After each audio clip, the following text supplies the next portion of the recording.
may not be able to hear me. Hold on. Okay, I'm going to introduce you and get started. I don't think John's connected yet. Is that right? Okay. So welcome to our remote edition of UGM 2017, Part 1. Since they're far away, we do them at 4 o'clock in the afternoon, which is, what time is it there? 10 in the morning? Sounds good. So this is Hao Xu. He's at RENCI. He's from RENCI. He's in RENCI. He's going to be talking about QueryArrow, the semantically unified query and update of heterogeneous data stores. So Hao, you are remote. I'm going to turn off this mic, and you've got 20 minutes. Ready, go.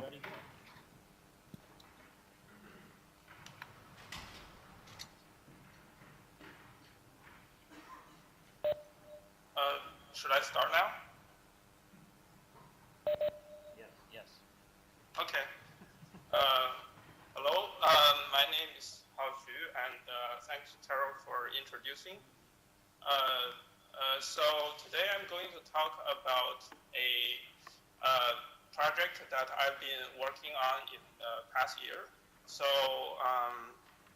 and give you a report of the progress and the milestone that the project has reached. So I would like to thank my coworkers at the iRODS consortium for contributing to important ideas and helping with a lot of testing and a lot of other stuff with this project. So let me, next page.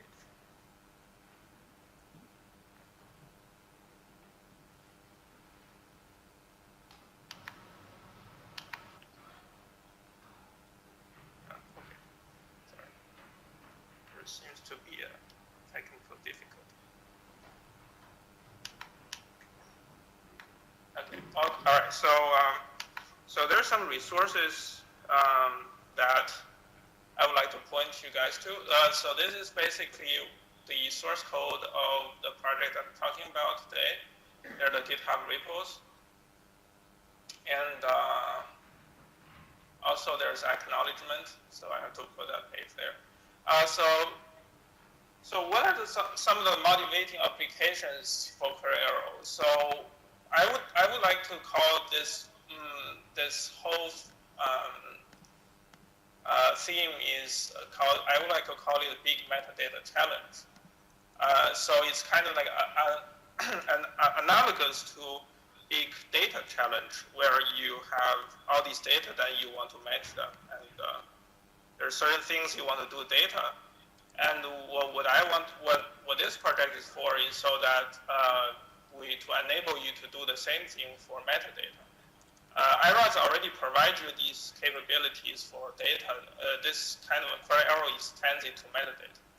So there's aggregation, like iRODS allows you to integrate data from multiple different data stores, like object store, file system, tapes and stuff, other type of stores.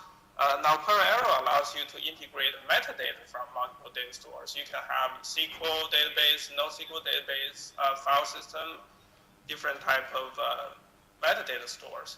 And the policy is with QueryArrow, you can enforce access control. Also, the third point is that when you have multiple heterogeneous data stores, metadata stores, you don't want to be able, you want to be able to query and update those data stores in a unified manner. And the fourth point is you also want to update.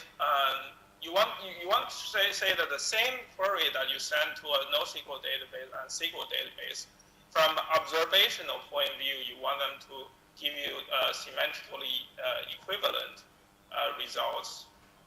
And this way, the underlying data source becomes transparent to the user. I mentioned the heterogeneity, and also the other goal is to improve testing, modularity, and robustness of the database ICAT catalog. So QueryArrow has the following components. There is a QueryArrow service. this service register database and execute QueryArrow program written in QueryArrow language. The QueryArrow language can allow you to configure the QueryArrow service, and you can do query, and you can also do data manipulation. It's a unified language. You can do three things in one language. Then there are also QueryArrow plugins. Those are plugins that allows you to add different databases and compose them and run all the database under one QueryArrow service. And then last but not least, there's iRODS QueryArrow database plugin. This is the plugin that talks with iRODS and QueryArrow and allows iRODS to use QueryArrow as the metadata catalog. So,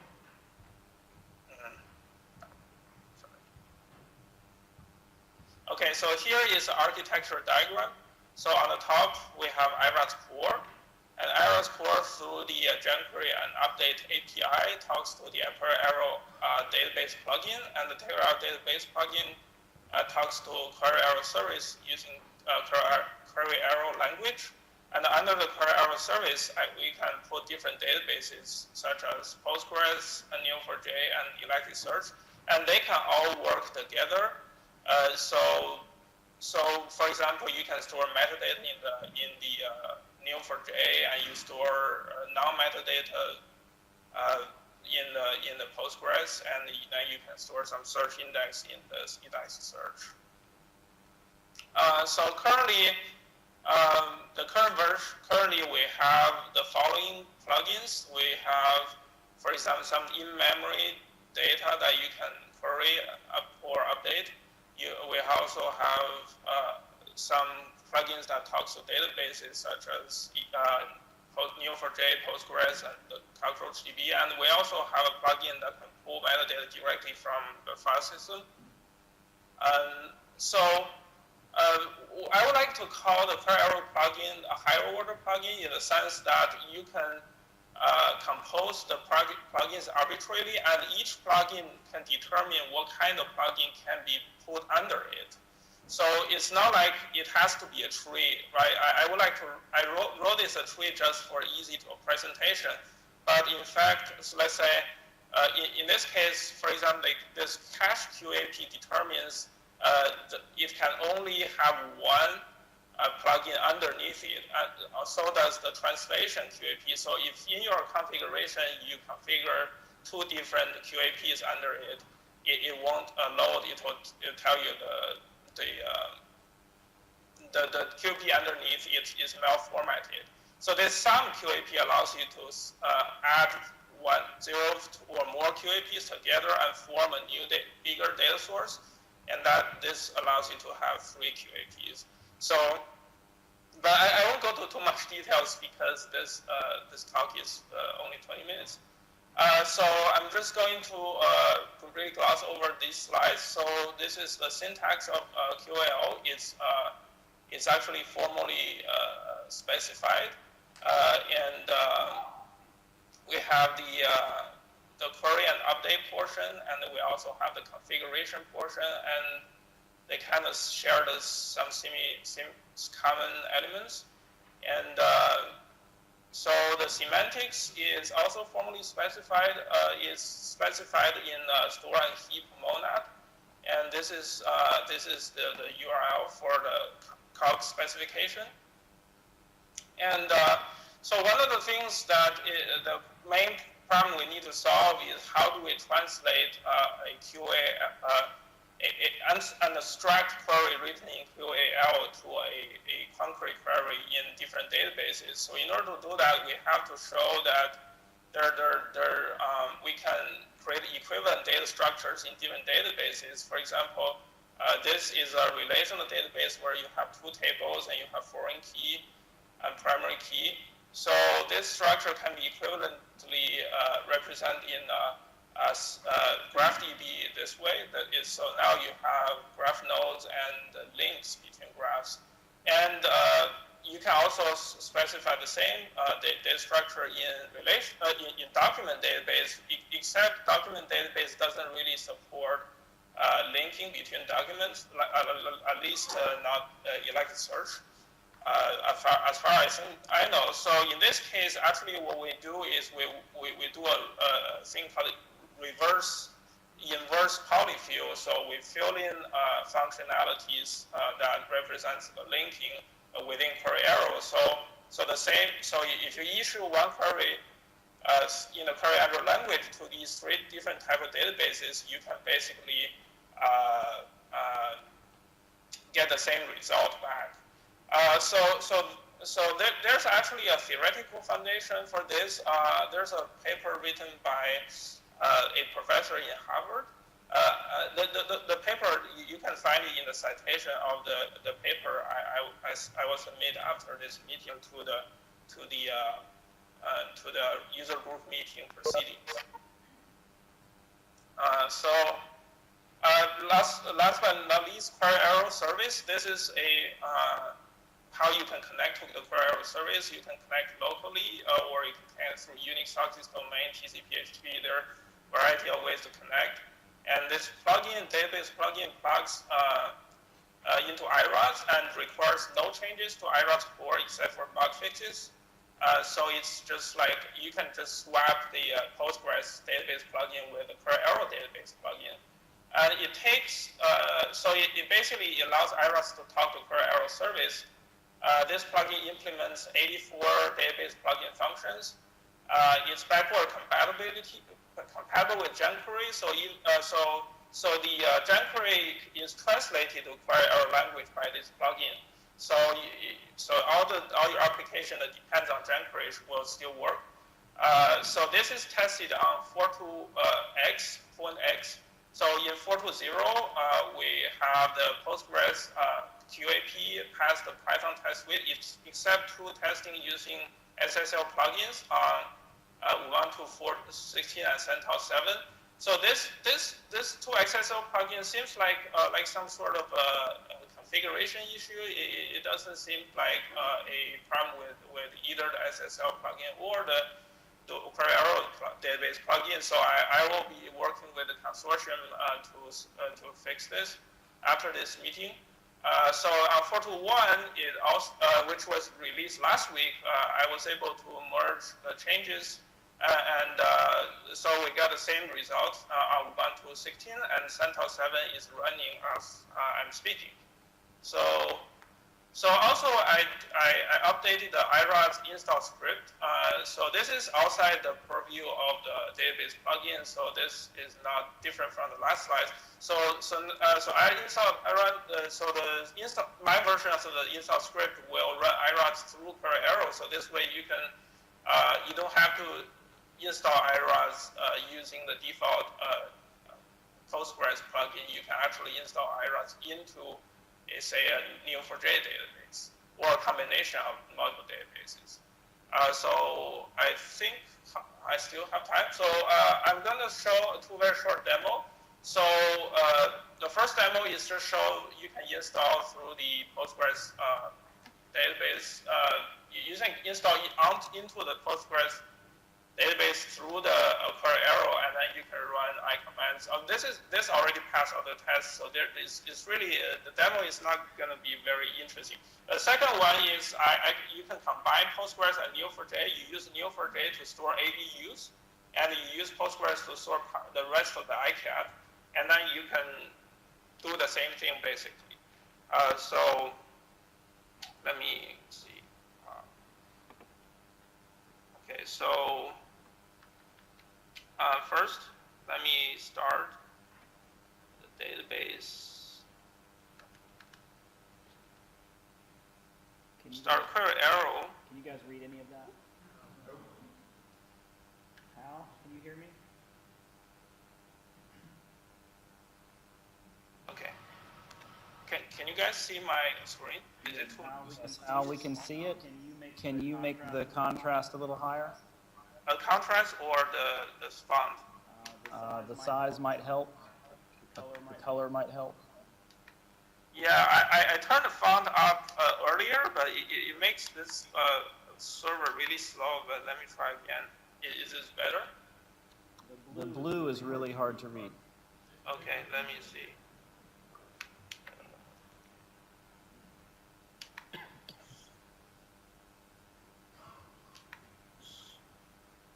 Almost okay then.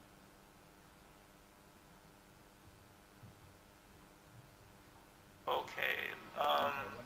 Get one more try, and then we'll just go ahead. Right. Okay.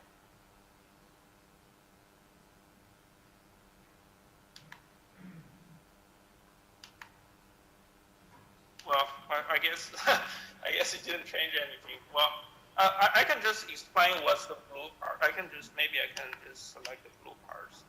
No, it's not helping. Okay.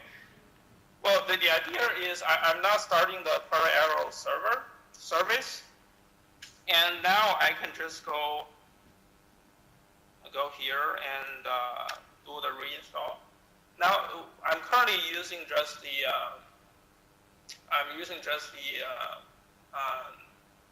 Postgres database. So this is install and using iRODS through the Postgres database demo. This is the first one demo. So there's really nothing very exciting here. So if I just see, iRODS doesn't. I'm listing the metadata on the user RODS, and I can say add. I can add metadata ABC to the user RODS, and I list again. Now I have ABC. So this is all through QueryArrow, but the data ultimately stores in the Postgres. Okay, so now you see I can add everything's pretty snappy. So what I'm doing now is I'm going to start this service, and I'm going to start a service with a Neo4j. It's a combination of Neo4j and Postgres. So now the metadata should go into Neo4j instead. So let me just see that I'm doing the same thing. It's totally transparent to the user. So I'm reinstalling iRODS. So this should give us a clean slate.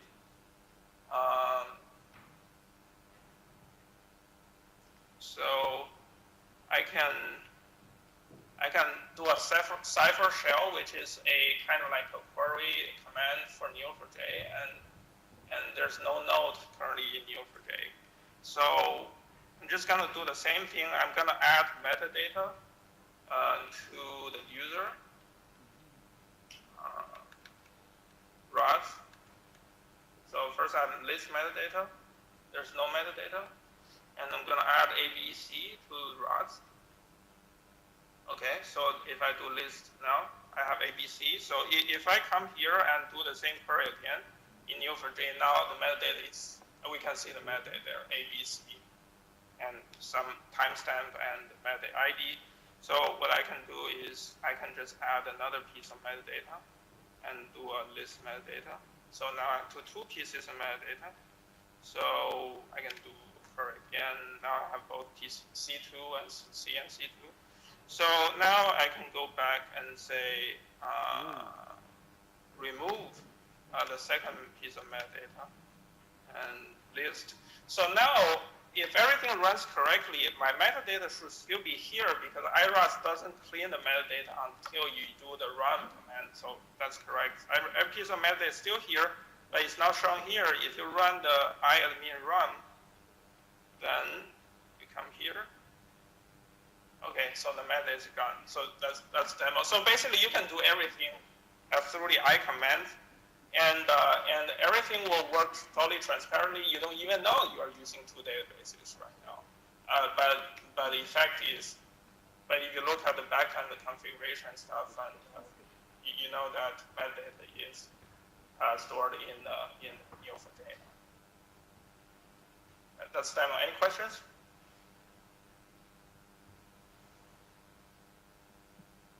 Okay, let me get the microphone.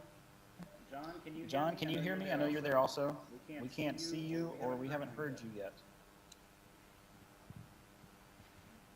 Yep, I'm here. Okay. Do you have a camera as well? So we have a microphone here in the room in the form of a green pillow. It's hard to explain over the internet. We have a question from a Mike Conway. Can you hear me, Hao? Or did we mute the room? Hey, Hao. Hold on, hold on. Hey, I was going to ask you if you could talk some about the relationship of QueryArrow to the question of alternate ICATs, and there was some conversation about perhaps using, a distributed ICAT to achieve scalability, and what your thoughts are on that, or where do you think that would go? okay, can you speak a little bit higher volume? I can't see. I can hear clearly. How about QueryArrow and distributed ICATs? What's up with that? Did that work? Taro, can you repeat the question? I can't hear clearly. Okay. What's wrong with our pillow? Hold on. Okay. So Mike wants to know about distributed something. What did you want to say? Am I correct in understanding that QueryArrow is a way that we could try alternate ICATs, types, different platforms for running ICAT, for example, to distribute it for highly scalable solutions? And Oh, okay. Okay, so what I can hear is that Mike's question is whether ICAT can be, QueryArrow can be used to put ICAT into distributed database. Is that correct? yes. Okay, so one of the things that I'm currently working with, I'll be probably put some time into after this UGM user group meeting is I'm going to improve and test the quality of the CockroachDB database plugin. And CockroachDB provides a lot of nice features like distribution, all these things. And it also uses a SQL language, so the complexity should be relatively low now that we have the Postgres plugin working and passing the test suites, except for 2 tests. So I think, but I think there will be some work to be done, is because CockroachDB doesn't support the full SQL. We'll have to find out. The simple commands all works, but we'll have to find out if what part of the SQL that is required by the Postgres plugin, in other words, required by iRODS, which part of those SQL are not supported by CockroachDB. What we can do is we can use a inverse polyfill I mentioned earlier, to kind of offload those functions into a different plugin, and this way we can basically run the iRODS on top of CockroachDB. So there's some work to be done, but I think the complexity shouldn't be too much. Mostly it would be like a testing, and those will probably take more time. Yeah, testing and engineering stuff. Yeah. Okay. Pardon. Do we have any other questions for Hal before we switch over to John? I think Bonnie has the buttons to give the presenter to John. Is that true? John, can you